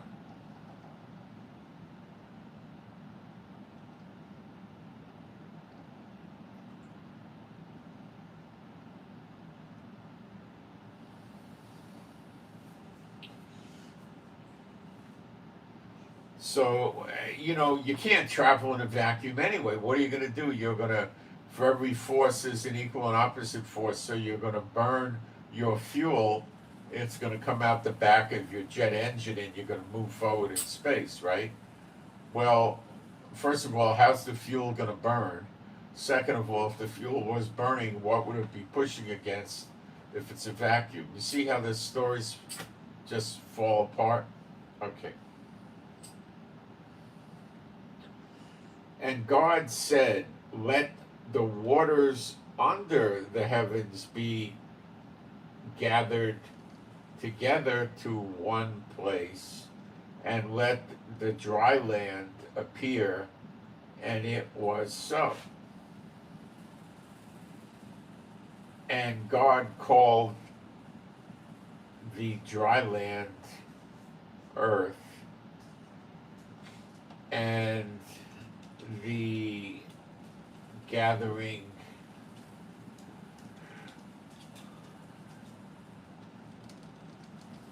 together of the waters he called seas. It's the same in the Greek. And God saw that it was good. Same. And God saw that it was good. The Greek and the Hebrew line up. When you see the Greek and the Hebrew line up, it's really a good thing, because you can really trust on that. But sometimes one of the translations will have a better translation into English, more meaningful for us. Now I'm in verse 11. And God said, let the earth sprout vegetation. In the Greek, and God said, let the earth sprout herbage. Herbage, vegetation, different words, same thing. Plants yielding, so it says vegetation, comma, plants yielding seed. Then we go to the Greek, and it says herbage instead of vegetation. Then it says of grass yielding seed.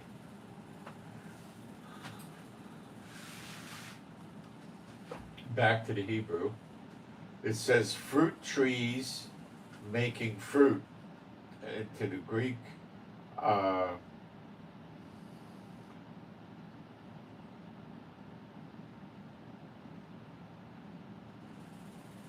according to likeness, and a fruit tree producing fruit.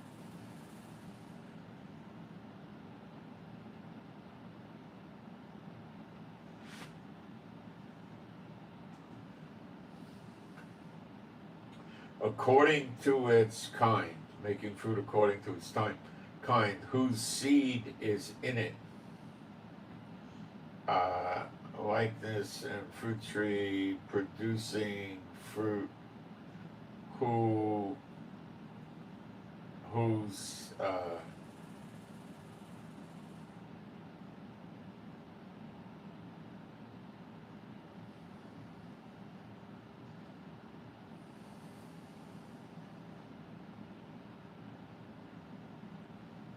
seed to itself according to kind.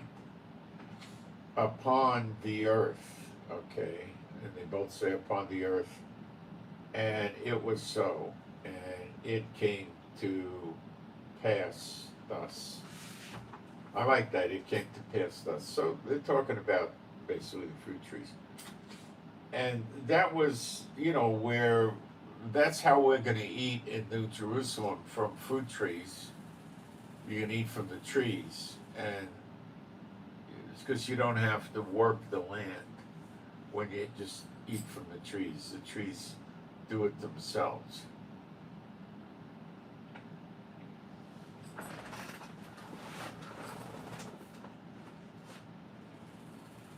And the earth brought forth vegetation, plants yielding seed according to its kind, and trees making fruit whose seed is in it according to the kind, and God saw that it was good. Okay, this was good. And it was a summary of how it works.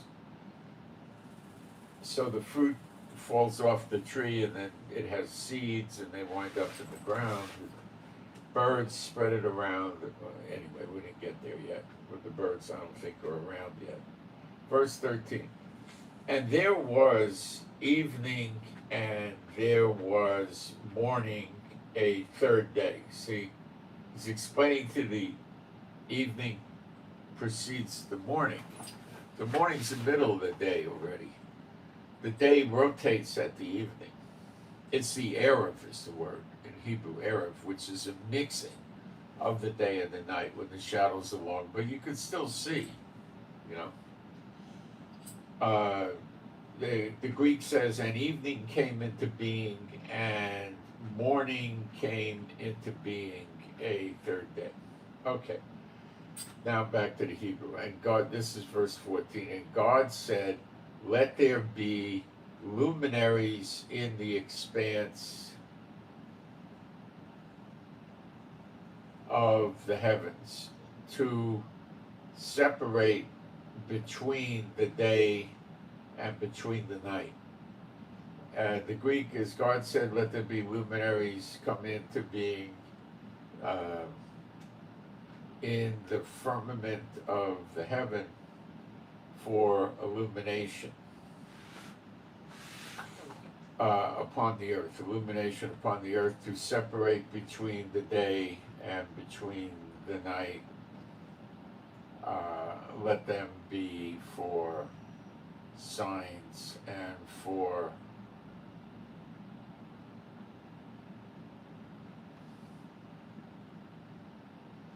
signs and for seasons and for days and for years.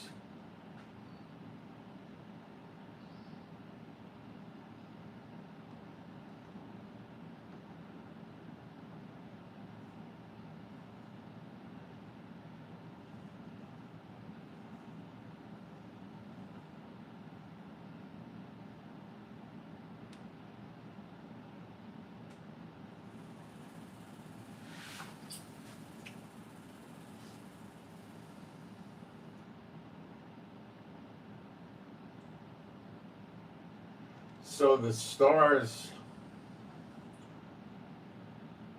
are up there. What is he saying here? It says, let there be luminaries in the expanse. So that could be the sun and the moon. To separate between the day and between the night, and let them be for signs and for appointed times and for days and years. So that would be the moon and the sun. And let them be for luminaries in the expanse of the heavens to give light upon the earth, and it was so. Okay, and God made the two great luminaries, there you go, the greater luminary for the rule of the day, that would be the sun, and the lesser luminary, the moon, for the rule of the night, and the stars. Okay? Didn't say the sun and the moon, all the stars, it says and the stars, and that's the same in the Greek and the Hebrew. Now I'm in 17. And God set them in the expanse of the heavens to give light upon the earth. So that's the moon and the sun. And the stars do also, to a lesser degree. And to rule over the day and over the night, and to separate between the light and between the darkness, and God saw that it was good.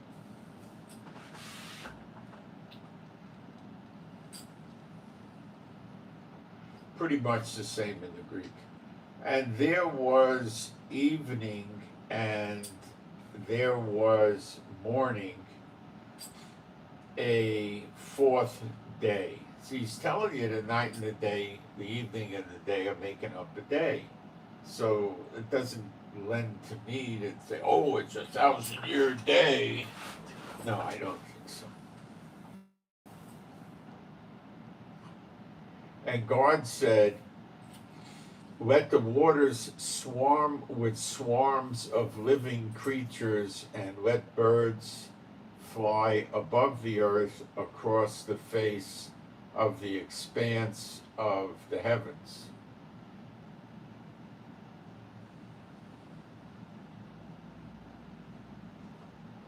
The Greek's a little bit different. It says, and God said, let the waters bring forth creeping things of living souls, and winged creatures flying above the earth across the firmament of heaven, and it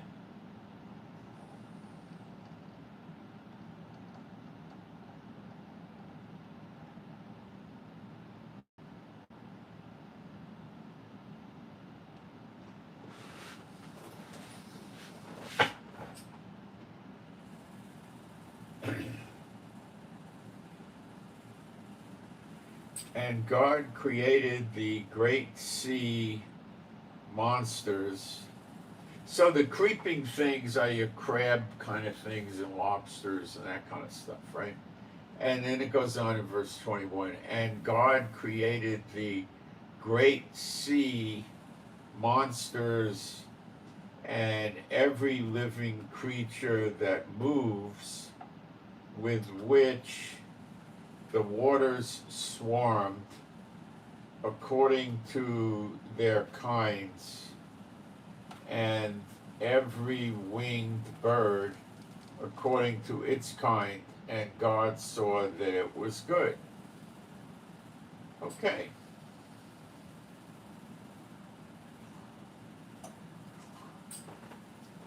And God blessed them, saying, be fruitful and multiply,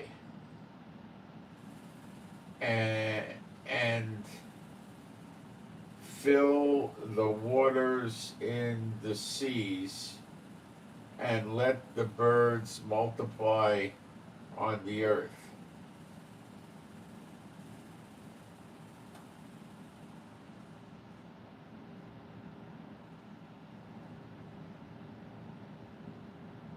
Let's read it in the Greek. And God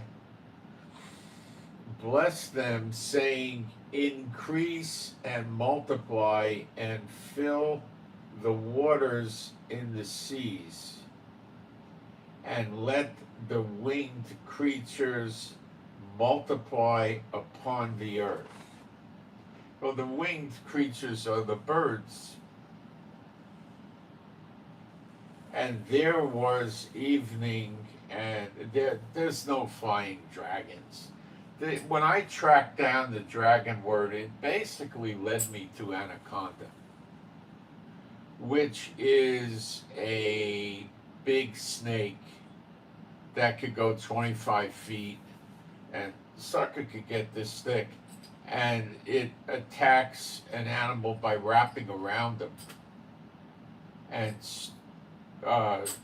crushing it. You know, it breaks the bones, it breaks the vertebrae, it suffocates it, you know, and it holds it until it makes sure that it's dead, and then it eats it. It does have teeth and fangs, but it's not a poisonous snake.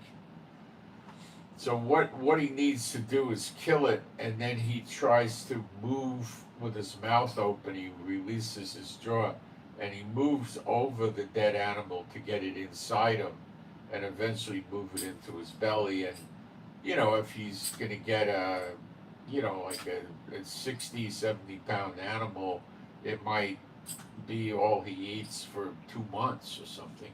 It stays there until he digests the whole thing. Okay, then he has to go out and find something else to eat. You know, they're pretty tough, but the big cats could whoop them. I think probably those monkeys that have the big fangs could probably take out. They have to be very careful not to let the thing wrap around them. But they're pretty fast, so if they get it where the snake doesn't get a wrap around them and they just keep sinking their fangs into the snake, they're gonna try to break his head, to bite his head, so it penetrates his brain and there's no more snake. But I saw a video of a jaguar, like a 220-pound male jaguar, with his female watching. So he was in his prime, and the anaconda tried to kill him, and he had a fight with the anaconda, and then the anaconda gave up and tried to slink away, and he said no, and he went after him and dragged him back, and then the anaconda knew he had to finish the fight, and he probably realized he was going to die, but he had no choice. So he did die. The jaguar did kill it. It was a long time to kill it, but he killed it. So these things make mistakes too. They're not that cerebral, they're not that smart, Probably lions would be very, very, very difficult for them to kill, because the lion's just too strong and too big, and would claw him up and bite him and break his body, and it wouldn't work too good. An elephant he'd have no chance with. He couldn't eat the elephant. I don't think he could eat a lion. How could he eat a 350-pound lion? I don't think he could get it in there. They have had cases where he ate, where these things, not anacondas, pythons, have eaten people, and small people, like a child or a slight woman, and they come with a knife and they cut it open real quick. It happens, and then the python tries to get the wraps around the person passes out because the snake's in a hurry, tries to get the person in his belly and then crawl away, and people from the village catch it, and they run out there right away and they cut the python open and they pull the people out. Sometimes they revive them and they could live, but that's not an anaconda. An anaconda is generally bigger, meaner, tougher, and everything else, and they're pretty nasty things. They can't go after a horse or a camel, or they live in where you probably have more tigers, so you wouldn't have lions. So even if you had one of the smaller tigers that's 350, 400 pounds, I don't think they could handle that. And you got big tigers that are 750 pounds. How the heck's he gonna handle that? He couldn't. They can't do it. But they would like to get a goat, a rabbit, even a sheep, a baby calf. I don't know. Maybe they could handle a big cow. I doubt it. That's the kind of thing they're gonna go after. And they have the ability to digest the thing, and then they expel the hoofs and the bones and stuff like that, which can't be absorbed. So that's how they do it. And that's what the history of your dragon really is. It's more the anaconda. It's not really, so Satan's referred to as the dragon. But the word, when you track it down, is really a serpent snake, and it lends itself. It's really an anaconda. That's what it really is. That's how my research took me. So that's, maybe it was the anaconda that spoke to Eve, that Satan went in, or Satan programmed to do it, or I don't know what happened, and it might have walked at the time. Maybe it was upright, and then it didn't slink around on the floor. I don't know. Probably it didn't slink around on the floor. And God, now we're in verse 22, and God blessed them, saying, be fruitful and multiply, and fill the waters in the seas, and let the birds multiply on the earth. Now, probably back then, it's my guess, the fish were eating some sort of vegetation in the waters. Okay, I don't know, plankton or plants or something like that, right? I don't think they were killing each other before the fall. I could be wrong, but I don't think so. Um, the animals, I don't believe, were killing each other either before the fall. Uh, so let's go on. Verse 23. And there was evening and there was morning, a fifth day. And God said, let the earth bring forth living creatures according to their kind. The Greek is, and God said, let the earth bring forth a living soul according to kind. Its kind, their kind. Livestock, creeping things, and beasts of the earth. And let's see, it says in the Greek, footed beasts and creeping things. So I guess snakes were creeping. I don't know. I mean, maybe the one particular serpent wasn't, I don't know. But if there were creeping things, I imagine it would be a snake. Like rabbits and mice and rats, they don't creep. I guess worms do, snakes, and four-footed beasts and creeping things and wild beasts of the earth according to kind. And it came to pass thus.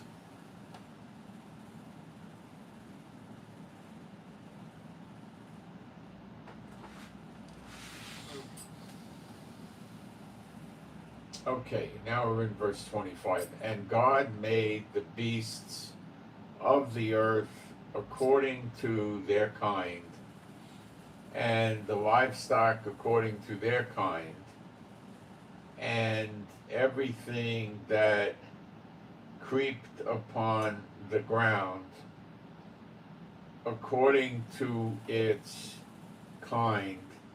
And God saw that it was good. Okay. And God said, let us make man in our image, Greek. And God said, let us make man according to our image. So who is the our image? Well, the sons of God. Like Job 1, verse 6. There's several, okay? Sons of God that were before the earth. You could see they're before. And let us make man according to our image. So they were there before the earth. So that would be your Elijah, your Enoch, your Moses, your Apostle John, and so forth. Okay, I've gone through that before, telling you who I think they are, but a lot of it is speculation. But anyway, I've done that a couple of times. Just want to stay with the book right now. Let us make man in our image, according to our likeness, the our again, O-U-R, and let them rule over the fish of the sea, over the birds of the heavens, and over the livestock, and over all the earth, and over every creeping thing that creeps upon the earth. So the serpent led Eve astray, and then the serpent became a creeping thing, and man had dominion over the serpent. That's a good way of looking at it, I think. Okay, so we get the humans get the dominion over everything. And God created man in his image. In the image of God, he created him, male and female, he created them. So does God have a female portion? I think so. Maybe not. Maybe it's just male, because it started out with just Adam, so it could be just male. But it could be the other way, I don't know. I don't know, it's probably just male, I think. That's what I think. If you ask me for mine, there was just male. God's just male, I think. That's what I think. But okay.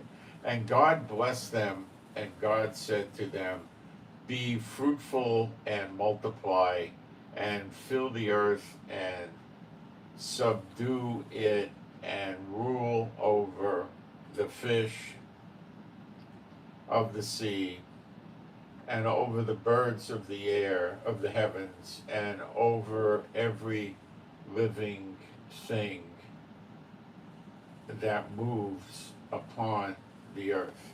Anything that moves, he has dominion over. But he was supposed to just eat of the fruit trees. He wasn't, until he fell, he wasn't working the land laboriously, okay? So, verse 29, and God said, behold, I have given to you every plant yielding seed. Now, what it says in the Greek is a little different. And God said, behold, I have given to you every seed bearing herb. That's your fruit trees that have the seeds. Okay, the oranges grow on a tree, it's got seeds. Lettuce doesn't really have seeds, does it? You know, so carrots don't have seeds, you know, different things. Okay. Growing seed which is upon all the earth. So they're supposed to be eating the things that have the seeds. Okay, so again, I'll read in the Hebrew, from the Hebrew. And God said, behold, I have given to you every plant yielding seed, which is upon the face of the earth. So they're only supposed to eat what's giving seed. Tomatoes give seed, but they kind of grow on a different thing. Okay, vines, grapes give seed. Okay, but they grow on something like a tree and vine. Okay, on the face of all the earth, and every tree in which is the fruit of a tree yielding seed to you shall be for food. So it's the tree again is brought up here. Okay.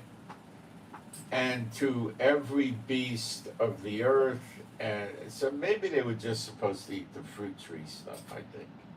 And to every beast of the earth, and to every bird of the heavens, and to everything that creeps upon the earth, in which there is a living soul, every green plant for food. And it was so. So they were really supposed to hit the fruit trees, and the other animals would eat the green plants, grass, like the cows eat grass, stuff like that. Okay, so all they had to do was walk around. Gee, I'm hungry. Pull something off the tree. Yum, yum, yum, yum, yum. Oh, get another one. No, I'm good. You know. That's all they had to do when they wanted to eat. They didn't have to go work the ground. They just pulled something off the tree. And then what they do with it? Well, they probably took the pit, threw it away. What would they do with it? I don't know. Just throw it on the ground. What would they do? You know.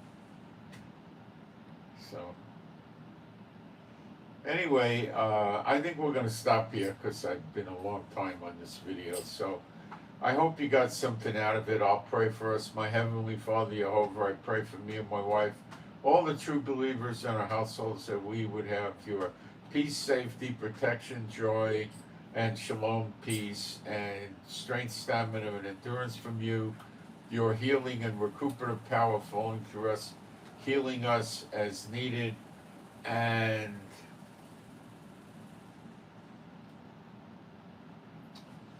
I also pray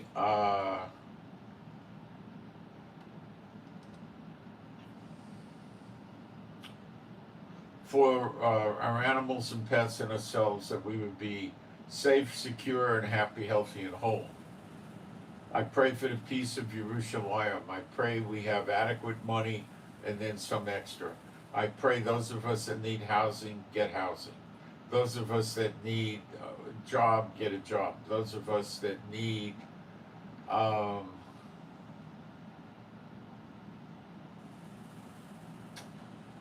clients and customers for businesses, get that also. Okay? And I pray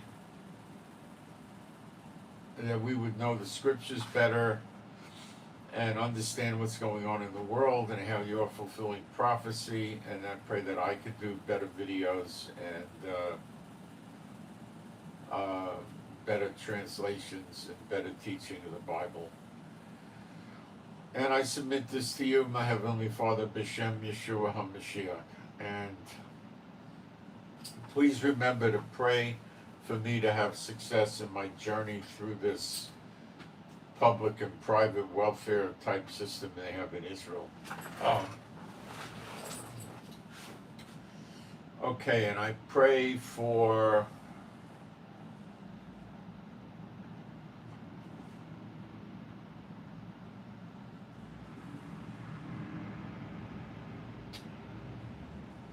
now we'll do spiritual warfare. Okay, my Heavenly Father, Jehovah, B'Shem Yeshua HaMashiach, regarding me and my wife, all the true believers in our households and families, if there's an unclean spirit in any of these people, I loose it out of these people, commanded to leave immediately, never return again.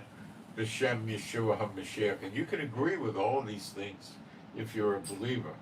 Now, to go further in spiritual warfare, my Heavenly Father, Jehovah, regarding me and my wife and all the true believers in their households and families, if any of us have been targeted by evil spiritual warfare, that spiritual warfare is null and void, no value, no effect forever, and shall never return in a similar or like fashion ever. It's all worthless. Any curses, vexes, spells, enchantments, all worthless. B'Shem Yeshua HaMashiach. And I send my shalom to all the Yeshua HaMashiach.